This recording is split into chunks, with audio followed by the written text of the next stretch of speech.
فصل 9. سم شکافته باکسر مدتها تحت معالجه بود. ساختن مجدد آسیاب بادی از فردای روزی که جشن پیروزی تمام شد شروع شده بود.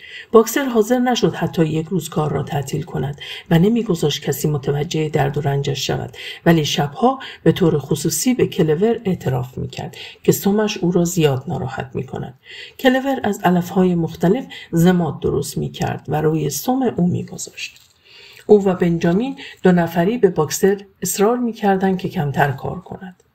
کلور میگفت ریه اسب که برای ابد سلامت نمیماند، ولی باکسر گوشش به این حرفها بدهکار نبود و تنها آرزویش این بود که قبل از بازنشسته شدن آسیاب بادی را ساخته و پرداخته ببیند. در ابتدا وقتی قوانین قلعه حیوانات تدوین شد، سن بازنشستگی اسبان و خوکان 12، گاوها 14، سگها 9، گوسفندان 7، مرغ‌ها و قازها 5 سالگی تعیین شد. جیره کافی هم برای بازنشستگان در نظر گرفته شد. در این فاصله هیچ حیوانی بازنشسته نشده بود، ولی اخیراً روی آن مسئله زیاد صحبت می‌شد. حالا که مزرعه پشت باغ میوه به کشت جو اختصاص یافته بود، می‌گفتند که گوشه‌ای از چراگاه بزرگ به منظور چرای حیوانات بازنشسته مجزا و محصور خواهد شد و می‌گفتند که جیره هر اسب روزی 2 کیلو جو و در زمستان 6 کیلو یونجه با 1 هویج و در صورت امکان 1 سیب در تعطیلات عمومی خواهد بود. 12مین سال تولد باکسر مصادف با اواخر تابستان سال آینده بود. در خلال این مدت زندگی سخت بود. زمستان به سردی سال گذشته و آذوقه حتی از آن سال هم کمتر بود.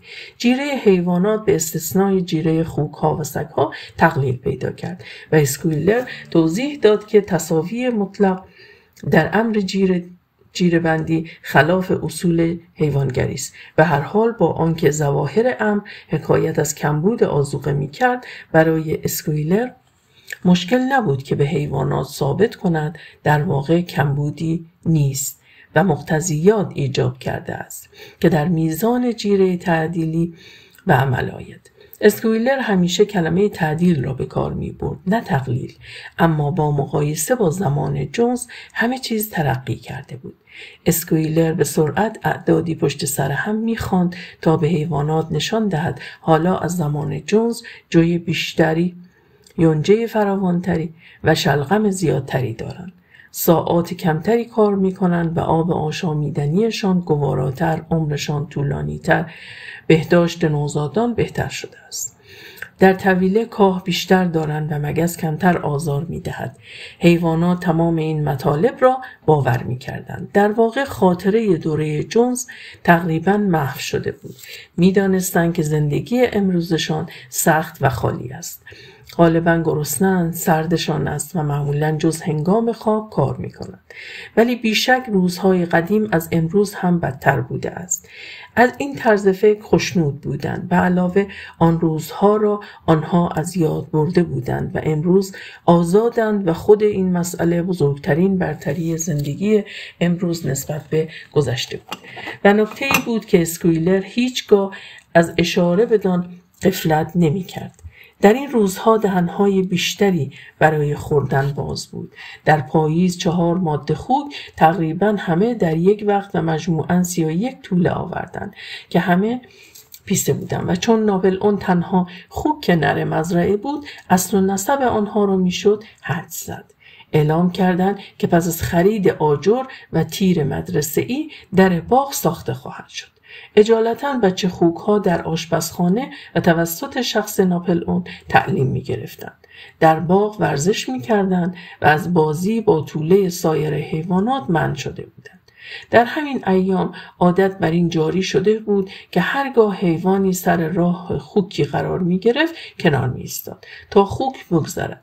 به علاوه مرسوم شده بود که خوک‌ها در هر درجه به عنوان امتیاز روزهای یک شنبه ربان سبزی به دمشان ببندند. مزرعه سال نسبتاً پرموفقیتی را گذرانده بود، اما هنوز کم پولی بود. آجر و ماسه و گچ برای مدرسه باید خریداری میشد. به علاوه لازم بود برای خرید آلات آسیاب بادی باید پول پسنداز شود.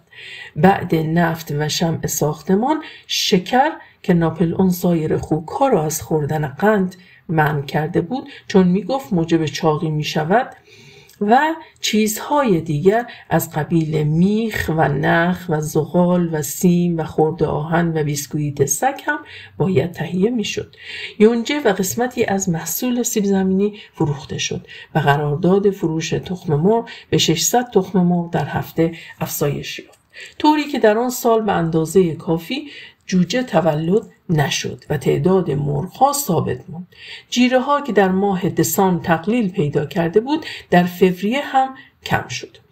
روشن کردن چراغ به منظور صرفه‌جویی در نفت قدغن شد، اما خوک‌ها به نظر مرفه می آمدند. در واقع همه در حال فربه شدن بودند. یکی از بعد از ظهرهای اواخر ماه فوریه رایحه مطبوع اشتها آوری به مشام حیوانات خورد که نمی‌دانستند چیست. باد بو را از سمت آبجوسازی که پشت آشپزخانه واقع بود و در دوران جونز متروک مانده بود می آورد. یکی گفت که این بوی جوی جوشانده است و حیوانات با ولع هوا را بالا کشیدند و فکر کردند شاید برای شام حریره گرم دارند. اما از شام گرم خبری نشد.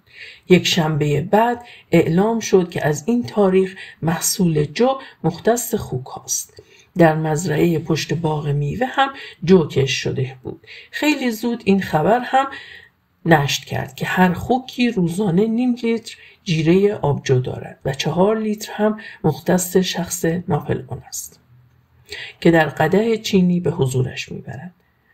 مشقاتی که حیوانات تحمل می‌کردند با جلال بیشتر زندگی امروزشان تعدیل می‌شد. این روزها سرود و آواز و نطق و خطابه و تظاهرات و رژه بیشتر بود.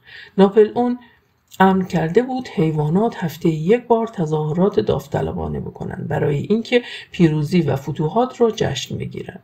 حیوانات سر وقت معین کار را تعطیل می‌کردند و دور محوطه سربازوار به راه می افتادند. خوک‌ها در جلو و بعد به ترتیب اسب‌ها، گاوها، گوسفندها و پرندگان حرکت می کردند. سگ‌ها در 2 طرف صف بودند و پیشاپیش همه جوجه خروس ناپلئون بود. باکستر و کلور پرچم سبزی را که رویش نقش سم و شاخ و شعار زنده باد رفیق ناپلئون رسم بود حمل می کردن. بعد اشعاری که در مدح ناپلئون سروده شده بود قرائت می شد و بعد اسکویلر راجع به آخرین پیشرفت ها و زیاد محصول سخنرانی می کرد و بر حسب موقعیت گلوله‌ای هم چلیک می شد. گوسفندان به تظاهرات داوطلبانه علاقه زیادی داشتند و اگر معدودی از حیوانات وقتی که خوک‌ها و سگ‌ها در حول و حوش نبودند لب به شکایت می گشودند که این کار موجب اتلاف وقت و مستلزم ایستادن در هوای سرد است. گوسفندان مطمئناً آنها را با بعبع پرصدای 4 پا خوب 2 پا بد ساکت می کردن. به طور کلی حیوانات از این قبیل جشنها لذت می بردن چون یادآور این بود که ارباب خودشان هستند و کاری که می کنند فقط برای خودشان است و این مسئله موجب تسلای خاطر. به هر حال با آوازها و تظاهرات و آمار اسکویلر و شلیک گلوله و قوقولی قوقوی جوجه خروس و اهتزاز پرچم اقلاً برای مدت کوتاهی فراموش می‌کردند شکمشان خالی است. در ماه آوریل در قلعه حیوانات اعلام جمهوریت شد و لازم شد رئیس جمهوری انتخاب شود. جز ناپلئون نامزدی برای این کار نبود و او به اتفاق آرا انتخاب گردید.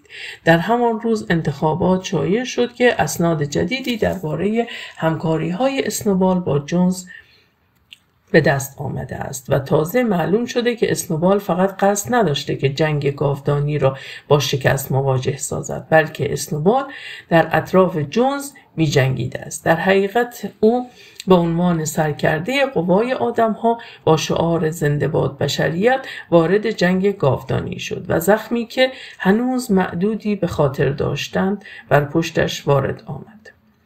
جای دندانهای ناپلئون بوده است. در اواسط تابستان موزس زاغ اهلی پس از چندین سال باز در قلعه حیوانات پیدا شد. هیچ تغییری نکرده بود.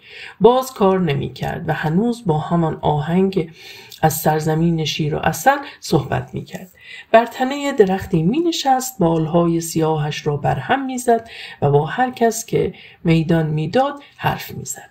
با منقار بزرگش به آسمان اشاره می کرد و با طمطراق می گفت رفقا آن بالا درست پشت آن ابر سیاه سرزمین شیر و عسل است. همان سرزمینی که ما حیوانات بدبخت در آن برای همیشه از رنج کار آسوده می شویم. حتی مدعی بود که در یکی از پروازهای دور و درازش آنجا را دیده است. مزارع جاودانی شبدر و فرچین هایی که روی آنها قند و کلوچه می روید دیده است. خیلی از حیوانات گفته های او را باور می کردند و منطقشان این بود که زندگی اکنون پرمشقت است. انصاف در این است که دنیای بهتری در جای دیگر وجود داشته باشد. مطلبی که درکش مشکل بود. رویه خوک‌ها در مقابل موزس بود. گفته‌های او را درباره سرزمین شیر و عسل با طرز اهانت آمیزی تکذیب می‌کردند. معزالک به او اجازه داده بودند بی آنکه کاری انجام دهد در مزرعه بماند و حتی روزانه 10 استکان آبجو هم برایش منظور کرده بودند.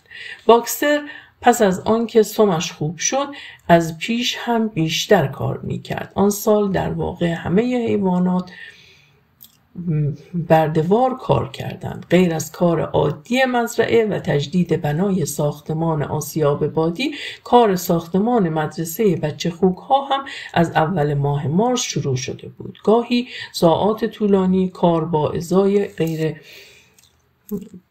ازای غیر مکفی غیر قابل تحمل بود، اما در کار باکسر هرگز قصوری دست نمیداد. در آنچه میگذشت یا میکرد هیچ نشانه ای از تحلیل قوایش نبود. فقط قیافش کمی شکسته شده بود. پوستش درخشندگی سابق را نداشت و کپلهایش چین و چروک برداشته بود. دیگران میگفتند با سبزهای بهاری حالش خوب خواهد شد، اما بهار رسید و باکسر چاق نشد. گاهی در سربالایی تمام نیروی خود را جمع میکرد که وزنی را بکشد، ولی به نظر میآمد قدرتی که او را سر پا نگاه داشته است عزم و اراده ثابت اوست. در این مواقع لبش شکل من بیشتر کار خواهم کرد را میساخت. صدایش دیگر در نمی آمد. کلور و بنجامین باز به او تذکر دادند که مواظب سلامت خود باشد و باز باکسر توجهی نکرد. 12مین سال تولدش نزدیک می شد. هیچ چیز برایش مهم نبود جز اینکه قبل از بازنشستگی برای ساختن آسیاب بادی به اندازه کافی سنگ جمع آوری شود. شبی دیر وقت در تابستان ناگهان خبر رسید که برای باکسر اتفاقی افتاده است. باکسر شبانه و به تنهایی برای کشیدن یک بار سنگ به آسیاب رفته بود. خبر صحت داشت. 2 کبوتر با عجله خبر آوردند که باکسر بر پهلو افتاده و قادر به بلند شدن نیست. در حدود نیمی از حیوانات به سمت تپه آسیاب هجوم بردند. باکسر روی زمین افتاده بود. گردنش بین 2 مالبند عرابه طوری به سمت خارج کشیده شده بود که حتی قادر به بلند کردن سرش نبود. چشمانش بی فروغ و پهلوهایش از عرق خیس بود. رشته باریک خون از دهانش جاری بود. کلور در کنارش زانو زد و پرسید باکسر چطوری؟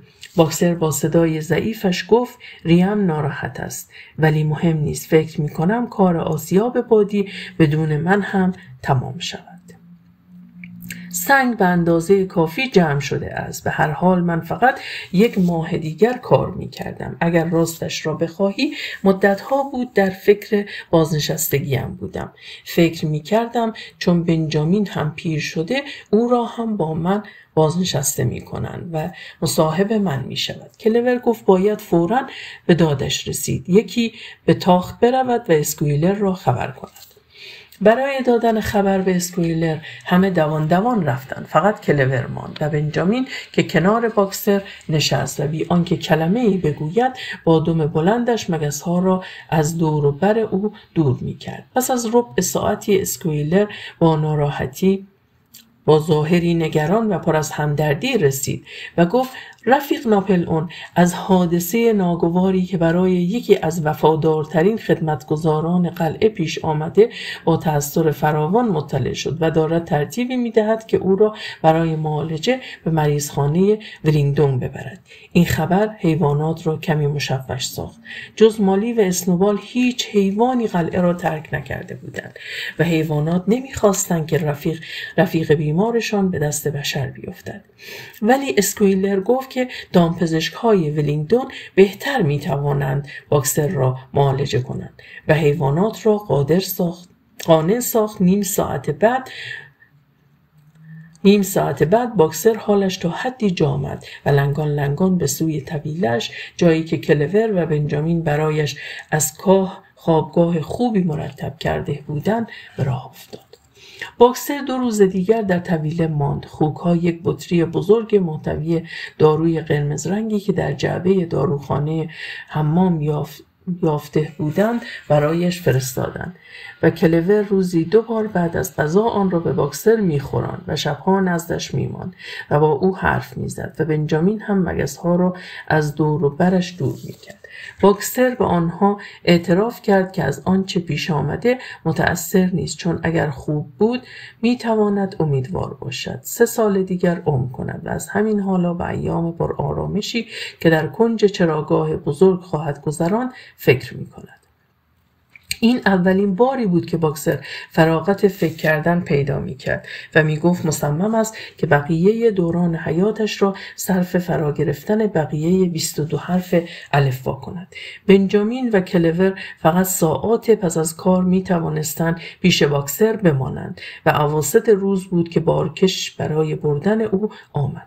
در آن ساعت همه حیوانات تحت نظارت خوکی مشغول وجین علف از میان شلغم‌ها بودند. همه از دیدن بنجامین که ارکنان 4 نعل از سمت قلعه می آمد عرق در حیرت شدند.